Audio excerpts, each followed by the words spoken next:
তা আমি আজকে একটা দোয়া পড়ে দিচ্ছি। এই দোয়াটা বিশেষ করে যারা মনে করছেন, অনেক মুরব্বী আছে না, যারা মনে করছেন যে আগামী বছর আসতে পারবো কিনা, তারা এই দোয়াটা বেশি করে পড়বেন। এত সুন্দর দোয়া, বলেন তো, আল্লাহুম্মা গফিরলি ওয়ারহামনি ওয়া আলহিকনি বির রফিকিল আ'লা।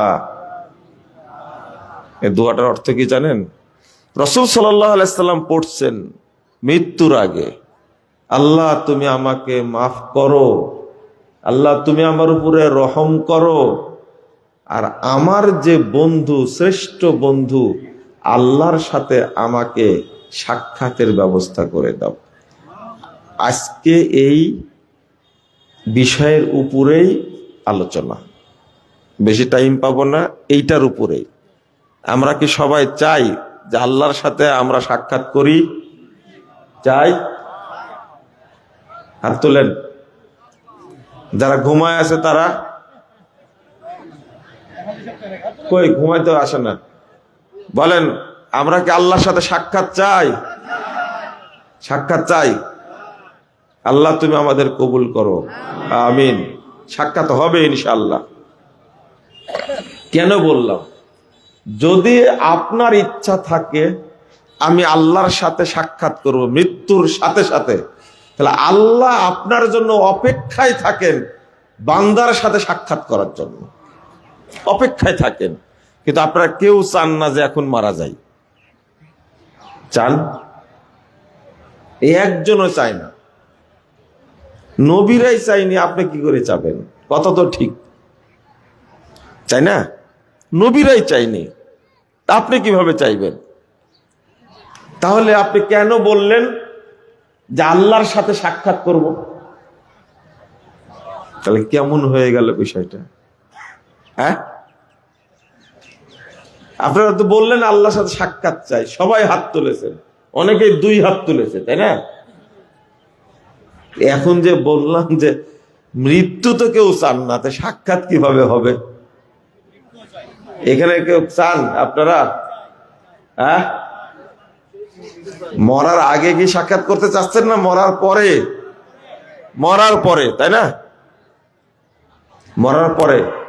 মরতে তো কেউ চায় না, একজন না এখানে মরতে চাচ্ছে। যদি বলা হয় মরলেই তুমি জান্নাতে যাবে, এই কথা বললেও কেউ বলবে না যে আমি মরি, তাড়াতাড়ি মরি, কেউ নাই এখানে। মৃত্যু এরকম জিনিস, নবী রাসূলই চাননি মৃত্যু। আবার অনেকেই যারা আছে তারা মনে মনে ভাববে যে এখনই বলবো যে মরে যাব, দুনিয়ার স্বাদ তো পাইনি। অনেকে বলছে যে বিয়েই তো করিনি এখন পর্যন্ত। বিয়ে করে মরলে জান্নাতে তো যেগুলো স্ত্রী পাবো তার চেয়ে সংখ্যায় একজন হলেও তো বেশি হবে। একজন হলে বেশি হবে না? কি বুঝলেন? তারও চিন্তা যে এখন মরে যাব, মাথা ঘুরবে না, এর অর্থ এটা না।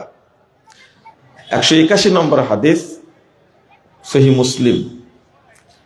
রাসূলুল্লাহ সাল্লাল্লাহু আলাইহি ওয়াসাল্লাম বলেন, যে হাদিসটা নিয়ে আমরা আলোচনা করতে চেয়েছিলাম সেটা আল্লাহ রাসূল বলছেন সাল্লাল্লাহু আলাইহি ওয়াসাল্লাম, বলেন সাল্লাল্লাহু আলাইহি ওয়াসাল্লাম, যখন রাসূল সাল্লাল্লাহু আলাইহি ওয়াসাল্লামের নাম শুনবেন তখন বলবেন কি জোরে?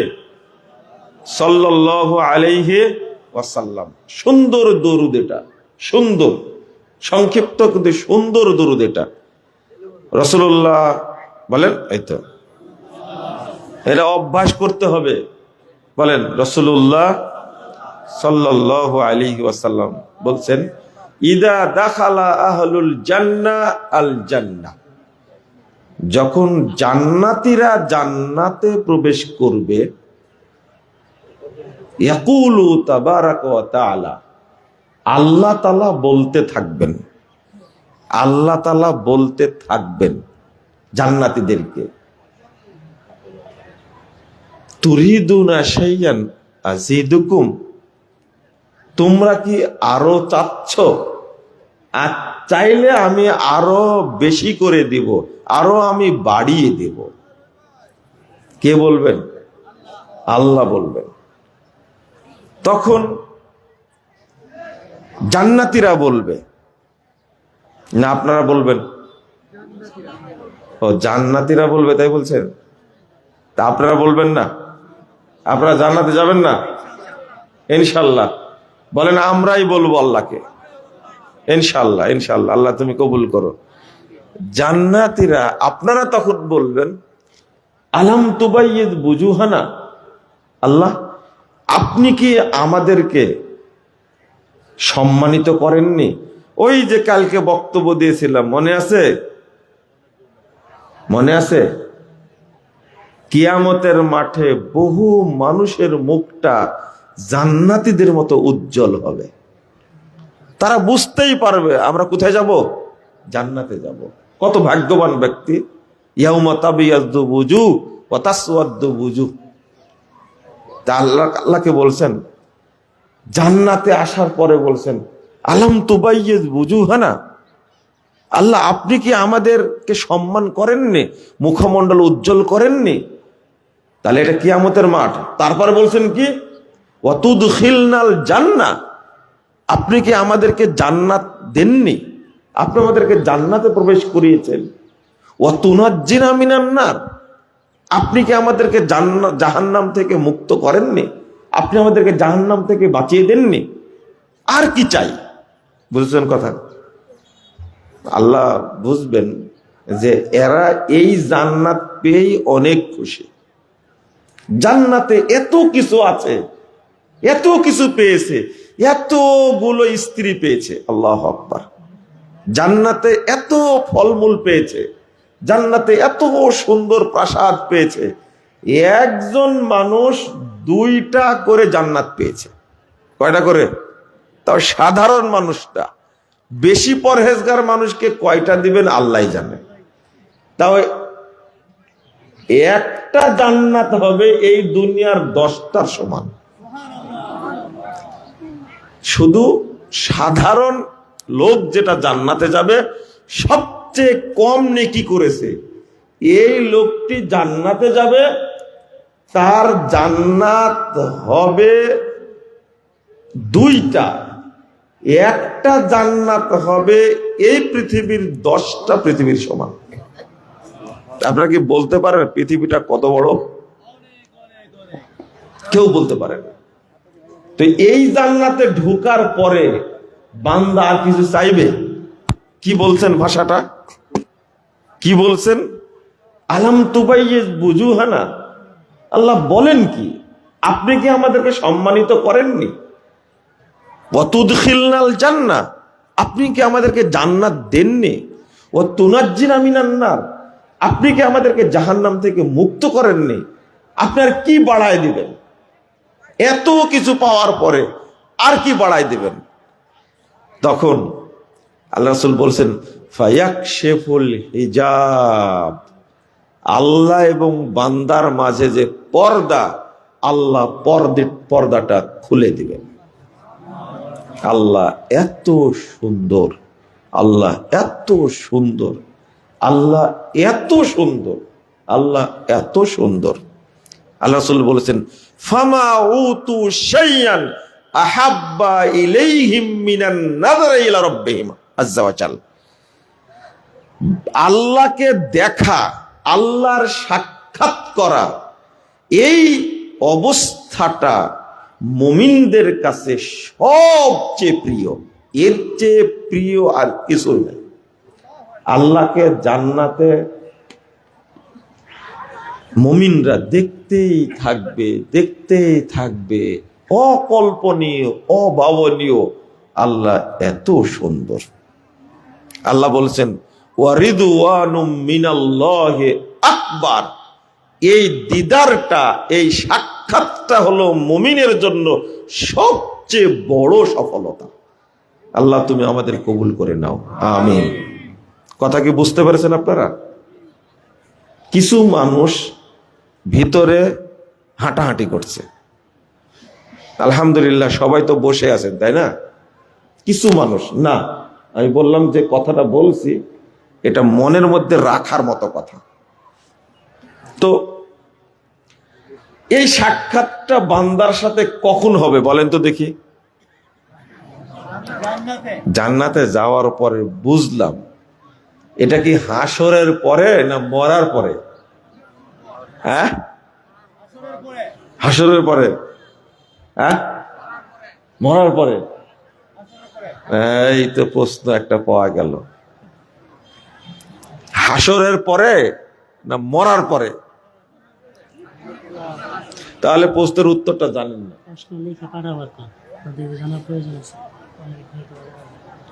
প্রশ্ন আপনারা লিখে পাঠাবেন, তার মধ্যে কি দিলেন? এর খাতা কলমও নাই, লিখবেও না। আপনারা কি লিখতে পারবেন? যারা পারবেন লিখিত দিবেন প্রশ্ন।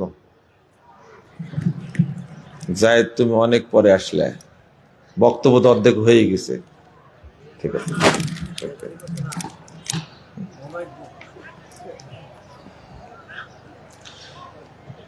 এইটা কখন জানেন?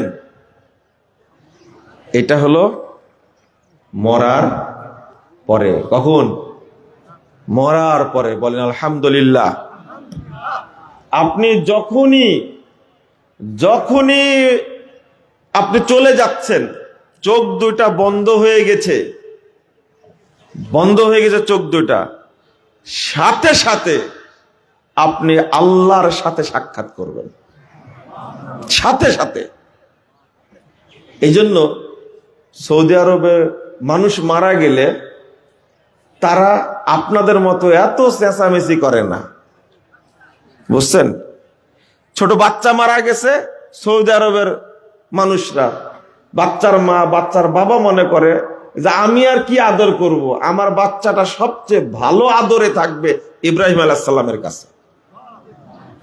বুঝেননি মনে হয় কথাটা? ছোট বাচ্চা চলে গেছে, আপনার কত আফসোস, কত চিন্তা, অথচ ছোট বাচ্চাটা মরার মধ্যে কত কল্যাণ আছে আপনার, আপনি ভাবেননি কখনো। এক নম্বর, আপনার বাচ্চাটাকে প্রতিপালন করবেন এখন কে? শুধু ইব্রাহিম আলাইহিস সালাম একটা নাম। ইব্রাহিম আলাইহিস সালাম আবুল আম্বিয়া, সমস্ত নবীর রাসূলের কি বাপ। তার কাছে আপনার সন্তানটা লালিত পালিত হবে। সুবহানাল্লাহি ওয়া বিহামদিহি। আপনারা দুঃখ করছেন কেন? আপনি দুঃখ করবেন কেন? বাচ্চাটা মরে যাওয়ার সাথে সাথে কোথায় চলে যায়? তাও আরশের নিচে ইব্রাহিম আলাইহিস সালামের মানে তত্ত্বাবধানে সপ্তম আসমানের উপরে তারা থাকবে। আর বাচ্চাগুলো এত সুন্দর, ইব্রাহিম আলাইহিস সালাম এই বৃদ্ধ মানুষটা বাচ্চাদের সাথে সুন্দর সুন্দর গল্প করে, যে গল্প আপনি জীবনেও শুনেননি, শুনবেন না কোনোদিন।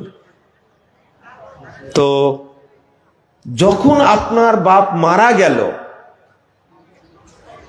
তখন আপনি কেন দুঃখ করছেন? আপনি আগে থেকে দোয়া করবেন।